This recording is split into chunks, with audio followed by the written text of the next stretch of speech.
गुलाम तो अब बनेंगे। मैं इस सरकार से कहना चाहता हूं कि जब हम लोगों ने गुलामी नहीं देखी, अंग्रेज नहीं देखे, अब हमने गुलामी अब देख रहे हैं और देखेंगे आने वाले समय में। सरकार ये अंग्रेजों की सरकार है क्या? अंग्रेजों से भी बदतर सरकार है। लेकिन वो कहते हैं कि हम तो अच्छे दिन ला रहे हैं किसानों के, पूरे देशवासियों के। नहीं, ये सब झूठ है। बताओ अच्छे दिन कैसे है? एक डीजल किसान के लिए चाहिए, डाई देख लो, ये बोलते हैं कि किसान की आय, आज टीवी पे मैं देख रहा कि किसान की आय दुगनी हो जाएगी। इनसे ये पूछो ये कौन सी मिट्टी लाकर डालेंगे हमारे खेत में जिससे आय दुगनी हो जाए। ये झूठ बोलते हैं। अच्छा, ये झूठ बोलते हैं, ये जुमले हैं। अभी कुछ कहेंगे, बाद में कुछ कहेंगे। हम इससे संतुष्टि नहीं है। 40 रुपया लीटर डीजल करो, 200 रुपये का यूरिया करो, 350 रुपया की डाई करो, 70% या 60% जो कृषि यंत्र है उस पर छूट दो। उसके जब देखना किसान की आय दुगनी होगी। दुखी किसान रहेगा, धरती पर तूफान रहेगा। अभी तो नियम लड़ाई है, आगे और लड़ाई है। अभी तो नियम लड़ाई है, आगे और लड़ाई है।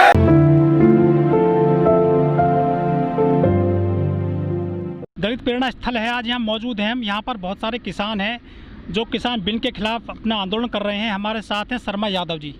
आप कितने दिन से यहाँ पर डटे हुए हैं दलित प्रेरणा स्थल पर? हमको छठा दिन आज दलित प्रेरणा स्थल पर छठा दिन होगा धरना रखे हुए।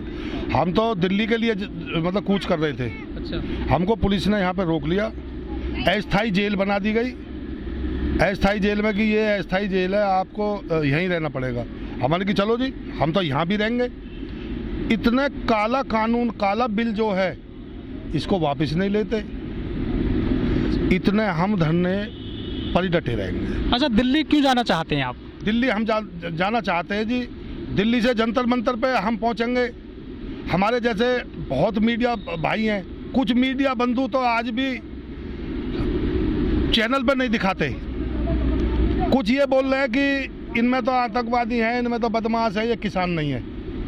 हम दावे के साथ कह सकते हैं कि जितने हमारे धरना स्थल पे बैठे हुए हैं, आप एक काम करना, आप देखना, खाता खतौनी देखना, घरौनी देखना, सब किसान हैं। सरकार ने आपको एक स्थान दे रखा है कि आप बुराड़ी जो मैदान है बुराड़ी में, वहाँ जाइए आप। बुराड़ी में जाकर तो वो ये तो बंद करने के चक्कर में लग रहे हैं। बुराड़ी में क्या होगा बुराड़ी में? वहाँ मीटिंग होगी आपसे। हम तो बुराड़ी में भी जाने के लिए तैयार थे, लेकिन इन्होंने तो यहीं पे बैरिटोक लगा दिया, हमको यहीं रोक दिया गया। अच्छा, हाँ, हम तो दिल्ली, हम बुराड़ी भी जाते, जहाँ हमारे भाई और भी पड़े हुए हैं। इधर गाजीपुर बॉर्डर पे पड़े हुए हैं, उधर चिल्ले बॉर्डर पे पड़े हुए हैं। नोएडा के किसान, उत्तर प्रदेश के किसान सारे राजस्थान पे पड़े हुए हैं, वो प्रवेश करने के लिए कि हम प्रवेश कर जाएं। जो मोदी सरकार ये कानून लेकर आई थी 20 सितंबर को, इस कानून में आपको क्या खामी दिखाई पड़ती है? आखिर क्या दिक्कत है इस कानून से आपको? इसमें खामियां ही खामियां हैं। अब तो किसान परेशान है। अच्छा, आने वाले समय में हर वर्ग परेशान होगा। परेशान क्यों होगा? किसान के से 10 रुपया किलो में, 12 रुपया किलो में इन्होंने हमारा अनाज, हमारा सब्जी, हमारी वो खरीद ली। वो जहाँ भी किसी को भी ये दे रहे हैं, अडानी अंबानी हो और भी सेठ हैं, उनको ये दे रहे हैं। उनके अंडर में जिस टाइम पहुंच जाएगी, वो गोदाम बना लेंगे तो वो अपने रेट पे बेचेंगे। लेकिन मोदी सरकार आपको 6,000 रुपये दे रही है हर साल जो किसान हैं। वो कहीं नहीं, वो किसी के खाते में गए हैं, कहीं कहीं चले गए हैं, कहीं कहीं नहीं गए हैं। ऐसा कैसे? ये हम दावे के साथ कह रहे हैं, हम बता रहे हैं, हमारे खाते में नहीं आए। एक भाई के में पहुंच गए। तो पैसा कहाँ जा रहा है फिर? ये सरकार को मालूम होगी कहाँ जा रहा है। बीजेपी के दलाल खा रहे हैं इसको। लेकिन मोदी जी कहते हैं कि हमने जो देश में दलाल व्यवस्था थी, दलाल जो थे वो खत्म कर दिए हैं। कहाँ से, कैसे दलाल खत्म कर दिए ये बताइए? अब तो बड़े दलाल आ गए। पहले तो छोटे दलाल है, पहले तो उनसे हम लड़ भी ले रहे, अब तो ये बड़े दलाल आ गए, अडानी अंबानी। अब तो इनसे लड़ा भी नहीं जाएगा, अडानी अंबानी से नहीं लड़ा जाएगा। वो तो उद्योगपति हैं, दलाल कैसे हैं? वो दलाल है। वो तो खेती को भी हड़पना चाह रहे हैं, किसान की खेती को भी हड़पना चाह रहे हैं। फसल की चलेगा, कुछ दिन पीछे किसान को कर्ज देके, बहुत से किसान ऐसे हैं जो 10 बीघे के 5 बीघे के बोने जोतने वाले हैं, वो मंडी में जाते हैं आड़ती से, वो 1 साल के लिए 6 महीना के लिए वहाँ से उधार पैसा ले आते हैं, फिर अपने गल्ले को दे देते हैं। तो ये तो बर्बाद कर देगा, ये जमीन ले लेगा, जमीन हड़प लेगा। आने वाले समय में किसान पर जमीन ही नहीं रहेगी।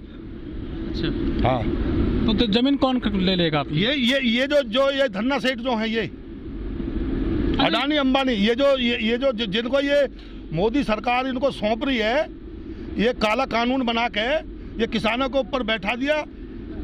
कल को ये जो हो ना, ये जमीन पे भी मतलब इसी का हक होगा।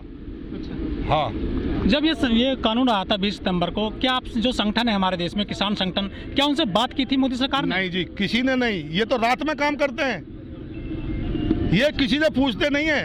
ये जब भी काम करेंगे, ये तो अब लॉकडाउन में कोरोना महामारी के बीच में 3 बिल लाए, किसी से ना संगठन से पूछना। अरे तुम्हें ये बिल लाना, संगठन है, किसान है, उनसे पहले पूछते कि आपको इसमें लाभ होगा या हानि होगी। जो किसान आंदोलन कर रहे हैं दिल्ली के आसपास जो बॉर्डर हैं, काफ़ी मात्रा में यहाँ किसान आ चुके हैं, लेकिन सरकार के प्रतिनिधि हैं, जो मंत्री हैं कुछ, या बीजेपी के जो नेता हैं, वो कहते हैं कि ये किसान नहीं है, ये खालिस्तानी है, इनमें किसान नहीं है, ये तो जो बरगला रहे हैं, इनको बरगलाया गया है जो विपक्ष के द्वारा। नहीं, कोई नहीं, ये सब किसान है। ये कहने वाले यही बदमाश है, यही खालिस्तानी है, यही आतंकवादी है। ये यहाँ सब किसान है। एक मैं पहले बता रहा हूँ आपको, खाते खतौनीदार, घरौनीदार, ये सब किसान है। यहाँ पे ना कोई आतंकवादी है। एक और चलाया फंडिंग का कि विदेश से फंडिंग आ रही है, ये विदेश से फंडिंग आ रही है। ये किसान 10-10 रुपए 20-20 रुपए इकट्ठा करके और अपना खाना बना रहे हैं, ये फंडिंग है। ये अच्छा सर, कई दौर की बातचीत हो चुकी है किसानों के प्रतिनिधियों की और सरकार से, लेकिन बात बनती नहीं दिख रही है। इसको किस तरह से देखते हैं आप? ये हमारा किसान तो भोला भाला है, वो तो मानने के लिए तैयार है। इस बिल को वापस ले लो, हम मान जाएंगे। तीनों बिल को वापस करो। लेकिन बिल तो पास हो चुका है, राष्ट्रपति के साइन हो चुके हैं, वो तो वापस नहीं होगा। ये तो दोबारा हो जाएगा। दोबारा को मतलब लोकसभा बुलाओ, लोकसभा में दोबारा बना दो। अच्छा, जब ये हमारे लिए बना, जो हमें ही मंजूर नहीं है, किसानों से ये मंजूर नहीं है, तो फिर ये हमारे ऊपर क्यों थोप रहे हैं? कारण कौन सा है? इनसे भी तो पूछने चाहे हैं। किसान पूछ रहे हैं कि तुम हमारे ऊपर क्यों थोप रहे हो? जैसे पहले चल रहा है ऐसे क्यों नहीं चलन दे रहे? अच्छा, जो किसान है वो भी पीछे नहीं हट रहे हैं, सरकार भी नहीं मान रही है आपकी बातें, तो फिर कैसे रास्ता निकलेगा? किसान हटेगा नहीं, किसान नहीं हटेगा। किसान अपनी बात पड़ा हुआ है। आगे को हमारे बच्चे भी भूखे मरेंगे, आने वाले समय में बच्चे भी भूखे मरेंगे। बच्चे इनके लिए भी अनाज पहना नहीं होगा, उसका मूल्य नहीं मिलेगा। जी, आप क्या कह रहे हैं? उसका मूल्य नहीं मिलेगा।